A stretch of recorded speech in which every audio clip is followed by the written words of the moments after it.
Welcome to The Daily Show. Treat to be here. You are doing what many experts believe is the impossible. You are running against Donald Trump for the Republican nomination. Why would you embark on a suicide mission? Because I think it's a really important one. And whether I'm successful or not, I think we need to have a conversation about where we're going as Republicans and where we're going as a country. So let's start with that. Let's start with that conversation. And let's ask the questions. Where do you think Republicans have lost their way? In your opinion, what do you think the Republican Party has lost under Donald Trump? A number of things. It used to be really hallmarks of the Republican Party. If you stop and think about this notion of financial stewardship, whether you agree or disagree, at least Republicans were recognized for trying on that front. If you look at debt and deficits and government spending, they have spun indeed out of control under this president's watch. Right. He's called himself the king of the debt, and we're headed for real troubles on that front, which is worth a longer conversation. I think we're missing it on looking inward versus outward. What has distinguished our civilization really from the time of World War II, World War I, has been an outward look that has profited this nation mightily at many different levels. I think we're missing it with regard to institutions. If you stop and think about it, institutions are the framework that hold the balance of power that our founding fathers put in place. And what the president's doing when he says that Jerome Powell, the chairman of the Federal Reserve, is an enemy of the state, what you're doing is really degrading the institutional framework that holds our balance of power in place. And finally, the president's missing it on tone. You know, you can say the right thing, you say it in the wrong way, nobody's listening. And I saw it in the congressional district that I used to represent. Literally, working moms, soccer moms, young millennials turned away in droves, so much so that that district, which has been Republican for the last 50 years, went Democrat for the first time in 50 years, all largely, frankly, based on tone. So we could get into those things, but those would be four keys as to sort of where I'm coming from. That's an interesting one to bring up, tone and the way that you say things. Could it then be construed that what you're saying is what Donald Trump does is not necessarily the worst, but the manner that he does it in is particularly bad? So would you be selling to people basically a PG version of Trump's ideas? Is that what you're saying? I don't want to leave you misinterpreting.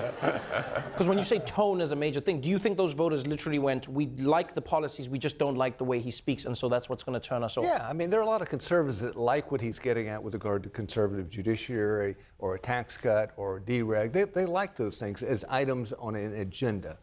But what they've also said is, we're not going to put up anymore with the tweets. We're just sick of it. There's something wrong with somebody standing in a bathrobe at 3 a.m. tweeting some strange message out. And you're with me there, aren't you? Well, you're assuming he's wearing a bathrobe, but okay. Carry on. I mean... Fair enough. But yeah, no, I understand what you're saying. So I mean, it's not leadership, and it's not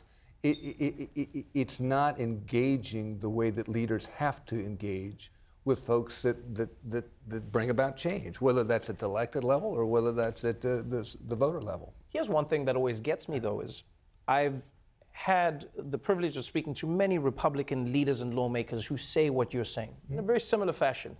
You know, Trump does not represent the party, and this is not what Donald Trump, what the Republican Party is all about. Donald Trump is not that. But my question is, if Donald Trump does not represent the Republican Party, then why is he so popular with Republican voters? Is it possible that he doesn't represent the party, or do you think that maybe yourselves as the lawmakers have lost touch with what Republican voters actually want? That's the $94 question. That's what I'll find out over the course of this campaign. So it's either all the conversations I had over 25 years of politics in the House and 2 terms as governor, either they didn't matter and they weren't real, or they were. If they did matter, those small business folks that I was talking to that were struggling to make it, the family gathered around the kitchen counter saying, you know, how do we put our checkbook together and make their numbers work as a family? If those conversations were real, then my campaign's going to have some level of currency, and it's going to move forward, because the way the president is moving us is in the opposite direction. I mean, we're headed for the big, and this is, I'm on a comedy show, so this doesn't fit, but we're headed for the biggest financial storm our country has ever seen outside of the Great Depression. That's where we're headed. So the value equation with Trump is economic. People put up some weird stuff, but they say, well, my 401k is doing okay, and I got a job. But the course that he's leading on is the equivalent of the family that lives down the street that seems to be incredibly prosperous, but it turns out they're they're creating this illusion based on credit cards. That's what we're doing as a nation, and we got to have a conversation on it because, frankly, neither Republicans nor Democrats are talking about it right now. So if a Republican voter is out there and they're seeing your campaign, what are you offering to a Republican? Because you're not trying to run as a Democrat. You're not trying to change that. You're saying, no, I am a Republican. Correct. And there are many Republicans who would say to you, we're getting the tax cuts that we want. They may not have benefited the middle class and lower income earners as they were, as they were promised. But we're getting the tax cuts we wanted. We're getting stricter immigration the way we wanted it. We're getting a president who cares about America and nobody else in the world. So what are you offering Republicans? What are you offering Republican voters then?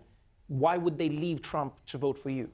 I'm offering them truth, which is the economic. When he talks about a great economy, it's an economy that's fake based on credit card buildup. I mean, we're running the highest debt we've ever run in peacetime. We're running the highest deficits we've ever run in peacetime. The spending that drives both. And we're working ourselves into an absolute math trap. I mean, it's telling that Admiral Mike Mullen, who is the former chairman of the Joint Chiefs of Staff, when asked, this is a military person speaking, when asked, what's the biggest threat to the American civilization? His answer is not the Taliban, not the Chinese, not the Russians, the American debt.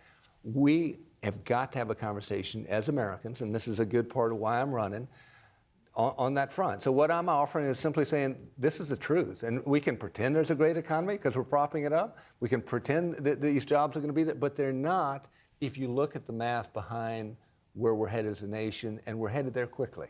You're an interesting candidate in that you may be the only candidate I've ever heard say, I don't think I will win and that is fine, but I'm running for a different purpose. Why is that?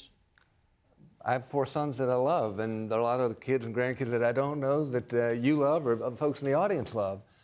What you can't do, I come from the coast of South Carolina. We have hurricanes that regularly hit our coast. If you're a weatherman and you've been involved in politics for a long time and have some degree of record on deficits and spending and those sorts of things, to look at what's coming our way and simply say nothing.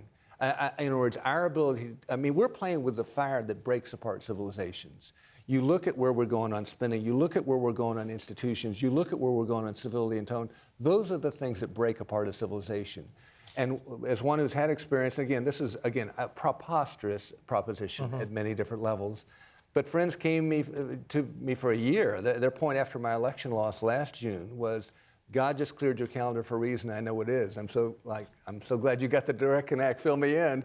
But their point was, no, you need to do this. Here's the why.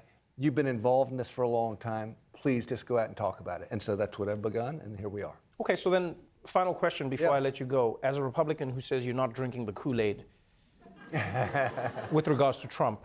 Yeah.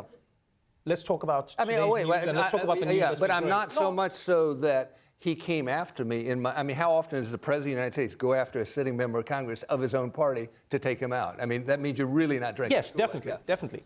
So let's talk about the news that as it's happening right now. Yeah. You have Donald Trump facing impeachment. You have Donald Trump his White House releasing transcripts of calls between him and Ukraine. Right. You have now news breaking just today about Australia and possibly Italy and him using Barr and Mike Pompeo on the phone. What do you make of this? First, most importantly, do you think what he did was appropriate with Ukraine? Absolutely not. Okay. Do you think it is an impeachable offense? I don't want to prejudge the process. In other words, it would seem to me that the logical answer is yes. I want them to, I'm not on the committee of jurisdiction. I want them to go through their process. Right. But it would seem to me at first glance that that's where you'd end up. But again, I'm not going to prejudge the process. And why would you say it's inappropriate?